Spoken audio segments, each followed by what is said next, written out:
All right, so hello, gentlemen. Great to be here. We've got Tsuyoshi, Nick, and Andy here, all the members of Hey, Matt, Sam. Prana version 1 and Prana version 2, and basically all the new Prana version 3. And so you guys are working for the 30th anniversary of Prana on a new special project. And so like a lot of trance lovers, I've been a huge fan of Prana since the beginning in the 90s. And now you guys are all working together on some kind of commemorative album, but not quite a conventional album. So what's the concept behind this 30th anniversary release? Basically, it's all those old school fans, especially from Israel, especially Belgium, especially some of them from Japan.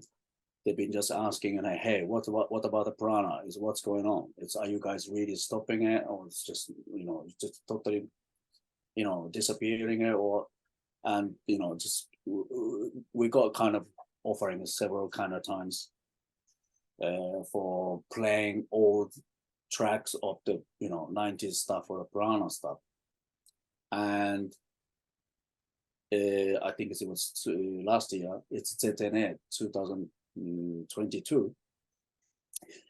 The organizer Federico asked us, me and Andy, and why don't you just keep bringing the Nick Taylor together? And we saw like, that's a good idea. And then we were just bumping them together, and we spoke about this, and we got together, hanging out in a party, in a festival, meeting all the friends and all the artists as well. And we got kind of inspired from like, maybe we should just do, make new music together. And we just thought about, hang on a minute, we started in 94. That means it's almost like now it's 30 years anniversary for Prana. And then three of us together is making a new album. It's for first time. So let's do it. And that's how we started. Like we already started beginning of this year or something, Andy? Yeah, last year. Yeah, you started already last year, wasn't it? Yeah. It was already last year, wasn't it? Yeah. So we got so much good ideas, and all the graphic designer from Japan, and also we're trying to include the remixes. That's the artists who we are kind of respect for this still, and yeah, that's the concept behind actually. Yeah. What's the title of the release? It's called Sense of Unity. Okay.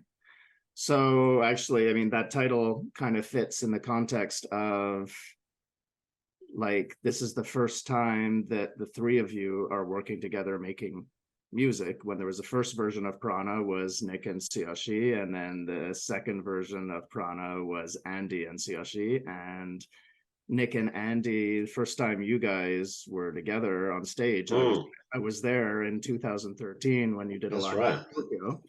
In Liquid Room, yeah. In Liquid Room. And so that was the first time. At that time, you were all playing together music that you'd made in the two different versions. But now, I mean, this is the sense of unity that the three of you are coming together and making music for the first time. So how has this been, given that you guys, actually, Nick and Andy, hadn't actually worked together in Prana days, but you both worked with Tsuyoshi as that sort of, the sort of common thread. How has it been working together, given how many decades have passed since you both were making this music originally? Well, I mean, there's a few logistical issues for us because we both live in different hemispheres. So we haven't actually spent an awful lot of time in the studio together so far. So a lot of the collaboration is happening remotely, and which is great. But I mean, it's loads of fun working with Andy. It's super easy. And because we've all collaborated on the same project before, it comes quite naturally, I think. And we've all got a similar idea of what it should sound like, or what we want it to sound like, or how we can explore the sound within the parameters of Prana. And yeah, I mean, it'd be nice to be able to spend a bit more time together actually in the studio. It's been interesting, hasn't it? Because I mean, I think we're all a bit old school, and we love working together in the studio. But it has worked having to do it remotely. And we've been able to get together here and there, and it has worked, hasn't it? I mean, it's a lot of Zoom meetings. A lot of Zoom meetings. Which are great, I thoroughly enjoy I'm in them. Australia now, but it's I come from Tokyo, Canada, and Australia and UK. Like time differences. Like, even now it's like Yeah, Tsuyoshi's just in that room behind me. Yeah, Nick-san's just over there. No, you can tell we're all in the same room because the blurring is exactly the same. It's all blurry. Exactly. It could be anywhere. Yeah, exactly. No blurriness whatsoever. So this is kind of neat, because then if you've been making music remotely in this way, I mean, this is one of the ways that technology has advanced so much since the 90s. Obviously that wouldn't have been possible. What other kind of, when it comes to actually making the music, what other kind of technological advances have you been, obviously music production's changed a lot since the 90s. So what have you been really enjoying using in terms of what the technology offers music making since the 90s? And also, have you been going back to any old school, like, hardware synths or anything else like that for making music now? So what in terms of the advances and what in terms of the old school techniques have you been implementing? Well, so basically, I think is we're keeping a vibe of the old school. I mean, like it's technically, also contents wise, and also, we are like separately, like internationally, like I'm in Tokyo, Andy's in the UK, Nick is in Australia, but always it's nice to be the one studio together. Like I come into UK for the DJ booking stuff, and Europe and quite a lot, so I'm always passing by Andy's studio, and he offered me to stay there. Longest was 10 days or something. Like it was really constantly like intense time. But also that Nick is also coming to see his family in the UK, and he's passing by Leamington studio, that sort of stuff. And he sometimes he stays there with us and things like that. Just 2 or 3 weeks ago we were we were very together. Briefly. Yeah.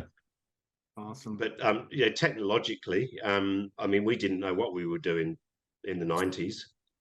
We were using super basic equipment. It was all analog on a tiny little mixer, and couldn't really mix anything properly. And now just having access to all of the plugins and the mixing potentials that, in the digital realm, that makes a huge difference. But yeah, we're all using look, it's a bit blurry, but there's a little analog synth. There's still some Prana classics in the studio. Andy's got a good array of analog gear. So yeah, we've been using. I mean, we've used some of the things that were really classic, some of the early Prana stuff, and digging out old floppy disks. So the ones that still work, it's amazing. Like old floppy disks. We found, for example, the intro sound to Alien Pets, which are made on the K2000. Nick has been sending over MIDI files. We even sort of recreated some of the riffs from early Prana stuff. I mean, I think the biggest difference between making music in the 90s and making music now is the amount of recall. You basically, in the 90s, you had to finish a track. You started it and then you had to finish it, because you were not going to be able to come back to it in 3 weeks. It was never going to sound that way again. It was never going to sound like that again. You caught a moment where the synths all came together and then you mixed it. We didn't, there was no recall. In a small studio. In a big studio, you had SSL desks and you could go in, 2 weeks later, recall the whole setup. But in the 90s, you had to finish it there and then, and it meant it created a kind of energy and a vibe to it, which, that is one element I think we've wanted to try and hold on to, that feeling quality a little bit, despite the fact that now obviously we live on 3 separate continents and we have to send things over the internet and we have to do recall. And thank God for recall, because as Nick says, you know, we didn't have a compressor. I mean, I knew what a compressor was, but we didn't. I didn't have a clue back then. No, I mean, you know, we didn't have one. So now you've got so much more you need to be thinking about. And so thank God we've got computers to be able to do that. But you know, there's something about a Prana vibe. There's a very distinctive Prana vibe, and I think that's been there even in Prana Part 1 with Nick and Tsuyoshi, and then to a certain extent with me and Tsuyoshi with Prana version 2, and keeping that vibe, something a little bit slightly punky, and psychedelic, but also with a kind of just a drive and energy. So yeah, it was important to try and keep those things. Despite being 30 years older. Exactly. I mean, there are certain features that are just stylistically Prana, types of bass lines, synth lines, but drums and so on. It's also in the approach, as I was saying. But you know, it's felt important and really natural to keep those things like it just is what happens when we get together. It's not forced. It's just natural. It just is natural. You know, it's just dynamic as well, and it's our own sort of sonic signature. Right, that sounds like Prana. Yeah, right. Yeah. Yeah, I think so. It's been really nice to sort of experience that again, to see. Okay, we're making new tracks again. How's this going to go? Oh wow, it's got that Prana vibe. It's got that Prana energy. So yeah, analog synths, we've used a few, but digital analog doesn't matter to me. I'm not a purist.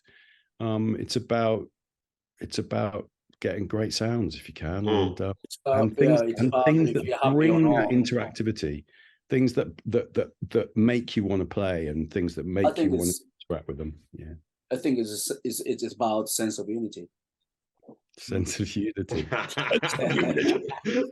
Basically. Not to be cheesy or anything. No. Yeah, well, yeah. Return to the source here. But yeah. Musically, we did want to bring some fresher things in. So we have really enjoyed working with some fellow musicians. We asked a fantastic woman called Sangeeta Lakanpal to come in. She's been fantastic, and she's a wonderful person with who used to be part of the scene back a little bit on the edge of the scene in the 90s, and has studied in India, and has made a wonderful contribution. And we got an African percussionist, Ansumana Bakayoko, who is a friend of mine and lives locally to me. And we got him in, and he played the most amazing drums. And we've had a few other people. Masaki Tega has done some chanting for us. So it's been really nice to bring those elements in as well. You didn't have live musicians in your tracks in the 90s at all, probably, did you? Chris Decker played that's right. Percussion on 2 or 3 tracks, but other than that, we would mostly just sampling from wherever we could find it. So yeah, I mean, you kind of answered one of the questions I was going to ask about, because there was, like, with Prana, there was always a sense, even when there was all these different flavors, and how in the first album, with the Tayo album, and then the Cyclone, and then with Geomantic, there was always like an array of sounds, but it was always distinctly Prana, even when it was different. And it sounds like this is, again, that sense of unity that you've all had, like, through your history. It's just kind of organically come out. You can hear it. And, oh, that's Prana, even though it's not particularly sounding like, early 90s Prana, mid 90s Prana, late 90s Prana. It's just like present time.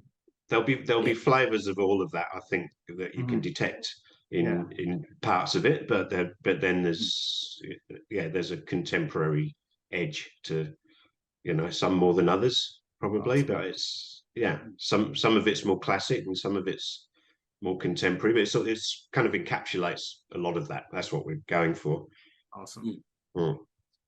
So, I mean, Tsuyoshi's still DJing, you're probably performing more than anybody, and I'm assuming you're probably taking some of the tracks and testing them out, and then because of this fact that you've got this recall or however you refer to it, I suppose you can go back and make adjustments based on what you hear in terms of what the crowd's, how the crowd's responding, or maybe you change the structure or change the levels. Are you doing it? Yeah, we're almost done actually. I played several times in the past in Uppsala Festival also last weekend, and also in the Melbourne stuff. People love it, and I mixed it with a kind of a new production, psytrance tracks and goa trance tracks nowadays, and some people just coming up to the DJ was, hey, what is this? You know, especially the Belgian crowds, like, you know, they're really smelly, like kind of, you know, like it's coming to DJ booth, like, hey, what is this? Is this new? Is this new Prana already? It's like, yeah, how do you know that? You know, that kind of things. I feel more confidence that, you know, we're doing really right things, that we're doing, you know, I think it's for the people who really wanted to hear what, you know, new Prana is. So. But for example, there's one of the new Prana tracks that you played at Apsara that's been tweaked since you played it. Yeah. And it sounds better now than it did then. It worked really well in Apsara, but it sounds think so, yeah. better. Exactly. Yeah. So that, you know, playing them, testing them in a party is, you know, it's the most important environment to test them in, but it's also great to go listen to them in the car or on headphones, or, you know, and then you can tweak it until you feel like you've got the best version of the song. So it goes through quite a refining process, I think. But yeah, playing them at parties is the most important part of that, I think. Yeah. Yeah, it's also just looking forward to hear that, you know, Electronica, Maori and Max they're working on a studio right now, and I could say already that remixes, Dick Treble is working on a studio, Gorovich is working on a studio, and Emran is working on a studio right now, and Merv.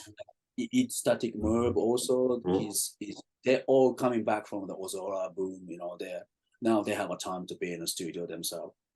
So we're all looking forward to So it. so what's the plan then for the release? So I think you're doing this in stages, right? So like in terms of the contents for this 30th anniversary, how is it going to be presented? We're going to put the first single out on something late September. The track called Sense of Unity, which is, you know, title track. And then after that, we are planning to release a second singles on end of October. And then after that, we're going to do releasing a just original mix, which is we have 7 tracks, including Nick's slime mix of the original track. It's the called single. We're trying to put vinyl out, just double album, double vinyl stuff. And after that, you know, what we're doing now, this, you know, booklet CD, Mark-san, you're supporting, and that's going to be, including a digital one, that's going to be around 2024, end of January, stuff like this. Okay. So that's the plan actually. Also that, you know, we're waiting for the artwork and so on, and we're just working on it right now. So basically, like, part of this Unity theme is like also like Euro tracks plus remixes from other artists, friends of Prana. Like, you remember the second album, Geomantic? It was like, you know, remixing and stuff, like, you know, that kind of things. But it's going to be, I think it's total 13 tracks altogether. 13 is a with lot. artwork by Casey. Okay, Casey was doing the artwork for so retro fans. He did a lot of the artwork for Tokyo Techno Tribe and Equinox stuff way back then. So I was at a lot of parties where he did a lot of the big banners. He also did a lot of the releases, so that's going to bring an old school flavor to it as well. Very psychedelic artist. Very. Yeah, it's gonna be on my level, Matsuri Digital, and Hiroko and Mitsuru. They are now working on it now. Yeah. Awesome, great. Any last words around this project, or anything else that we haven't talked about that you wanted to share? Well, it's 30 years anniversary, Mhm. So I don't know. Should we celebrate something? Or, put it on a birthday cake or something. It's Is that definitely a worth raising a request, glass Yoshi? to. Is that a request? Are you saying, where's my bloody 30-year birthday cake? Yeah. Yeah, I just hope it sounds as fun as it has been making it, Mhm. Yeah. which I'm sure it will That's do. a big thing. Mm. Yeah, that's how That's a it's been such fun making this. It's felt easy. It's just felt easy. And Yeah. it's felt enormous fun. So yeah. Mm. It's come together really quickly. Well, I mean, I think this is, I mean, I've heard some of the tracks. So I heard some of them at ZNA, and then I heard some at Apsara. You heard of it? Yeah, yeah. I was with Well, Nick. you played some. You played some Tsuyoshi, and I was standing with Nick. He's like, "Oh, here's one of them," and so And in the ZNA set. one of the things that strikes me still about the tracks from the '90s, why they still hit and land, and why they still grab people, is because there was a real creative process going on when the artists were making them. And I think they were having fun and they were really inspired. And I think that's part of it. Just what you are all speaking to, the fact that it's been easy in the way that there's been fun, there's been flow, there's been connection, there's been that sense of unity. I think this is why the music is actually going to grab people. Like, that's why you have people running up to the DJ booth saying, hey, what is this? Because there's something else where the music lands, as opposed to you're just going through a routine and you're going through the same old kind of production that you always do, and the same plugins and the same structure, which, unfortunately, some of the SIGH trance has been sort of a little bit doing. And I think some of this revival, I hope, of what it is that you're doing is also a revival of that whole creative process and that really inspired process. And so far, it sounds like it. So can't wait to hear the whole thing. Yeah. Oh, one more thing I wanted to say. I kind of appreciated that the Sangeeta's singing on that, the new album. Also the Bakayoko, all the Andy's, the UK connections, the musicians, all that stuff, and Singon, Masaki's, just all the collaborators. Also the electronica guy, Maori at the Max, it's And your support as well, Mark, is very much appreciated. Behind the scenes. Yeah. Sorry about that, I forgot. Yeah. Well, and Mao, Schizologic. And Mao, Schizologic, and Roy, and all the remixes, Roy Shidapu. Roy as well. Yeah, who's done a great remix of really good remix. Shingon. Yeah, really fun. That's amazing. Brilliant. So yeah, I mean, this 30 years is really, I mean, you're like, it's not just looking back. I mean, it's a real evolution, right? So, I mean, it's kind of like what you were saying, Tsuyoshi, where people were asking, like, are you guys just done? And clearly you're not. And clearly you've really taken the invitation to just keep evolving. So I think everybody. But also, I would like to say that, we're going to release our new album, three of us together, first time. But this is a starting. We're going to do more and more and more and more until we die. Oops. Well, 30 more years, please. Well, that's what I think. We just started a new track. I'm not sure today, about the two of you guys. You're saying, what I think. Nick, you just what I started. believe. You just started a new one, eh? Yeah, we just started a new one today. Fantastic. So just don't stop. Well, not for the time being. No. Yeah. No. Right on. Awesome. Well, I know everybody's going to be really excited to hear all of this. Glad we could all talk about it. And thanks, Mark. Looking forward Thank to you, Mark. Thank you. Thank you, Mark. All right.